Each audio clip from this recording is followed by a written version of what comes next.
Today we're meeting with Ted Carter-inspired landscapes. We're at a property in Cape Elizabeth, really close to the ocean. Ted, great to see you again. Great to see you. You wanted to meet in this spot right here, and I have a feeling it has something to do with that tree. What's the story? Well, this tree was something the client desperately wanted to save and preserve because it's so unusual. So basically we designed and celebrated the tree with a dry bed and a granite bridge and so forth. But what it does do is it sifts the angularity of the architecture. And I assume that presented a lot of challenges, such as? Well, regrading everything. The grades are very, very different than they were originally when we came to the site. Yeah. And the walkway would go right through here. It basically went right up into the side of that porch. I'm absolutely deaf on that. That was a note you weren't allowing. Oh, I don't like that at all. Ted, you don't see one of these every day. Why the bridge? Well, I had two contradicting things going on here. One was the tree had to be kept at one elevation, and we had to be respectful of what the tree was going to do. And then we had to bring the walk away from the house. So I had two things right next to one another that really weren't working unless I had a bridge. At the top here, this slab, that's an impressive piece. All right, so that's from Washington, Maine. Well, it's the header stone. It's the stone that's really, you have to have a place where things start and emanate from. Okay. And I wanted to call that space out. So now we're into the landscaping part. You've selected a number of plants here. Yes.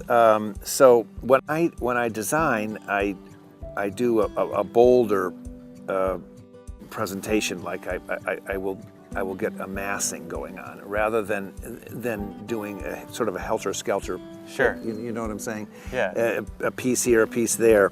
I really like the repeating elements so that when you're looking at the garden, you know, you're catching the repeating element once again and then once again, and it sort of pulls it together, so sort of like a fabric. So you've worked with Ted for a number of years. What is it like working for him and putting his vision, you know, into reality?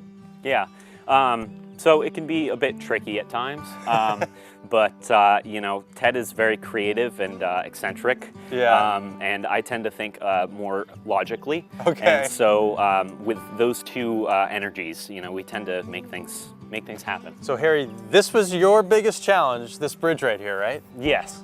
How come? I mean, just the huge part of it? Yeah. Just the sheer mass of it. And trying to, you know, lower it down gently so nothing gets damaged. I think the second most difficult part of this project was getting this bridge squared with the house so that when the walkway seams come to meet this bridge, everything is all square. Okay. So you don't have these angles in the seams forming. Yeah. It's super important that this is square with this, which is square with the house. If this thing cracks, is that on you? Yes, unfortunately. Unfortunately. Jim and Rosemary Coakley, they're the homeowners here. I assume you're very happy with the outcome. We're thrilled. Absolutely. It's spectacular. It really is. Yeah. Word is you actually both had to fight for that tree for a little while. Save it. For a couple of minutes. Ted's first looked at it and said, not so. Said, Ted, look at it more carefully. Have you ever seen a tree that comes back onto itself? And he said, oh yeah, that's pretty cool. We said to Ted, we really want to add, we want to open it up, we want to get some design, we want to get a lot of color in here, and we're thrilled with how much color we have. You have a couple of Adirondack chairs right here. How often are the two of you sitting here and admiring? We never thought we would sit out here. We just thought it was a cute thing. Yeah. And now we find that we like sitting out here. Now that this is complete, and you take a step back and look, are you happy with the outcome? Yes, I am. I think it looks, I will be happier in probably 2 years. Oh, really? Oh, yeah. Why is that? Because it hasn't really reached its maximum yet. Okay, like matured? Well, it hasn't filled in and matured. I see. So I will be, I think I'm happy, but I think when I come back and I see it 2 years from now, I will really know it's right. Ted Carter inspired landscapes, crafting this balance between hard and soft energies. It'll be great to see this property mature over the coming seasons. Be sure to follow us on Instagram @gardening-with-gutner, and we'll see you next time on Gardening with Gutner.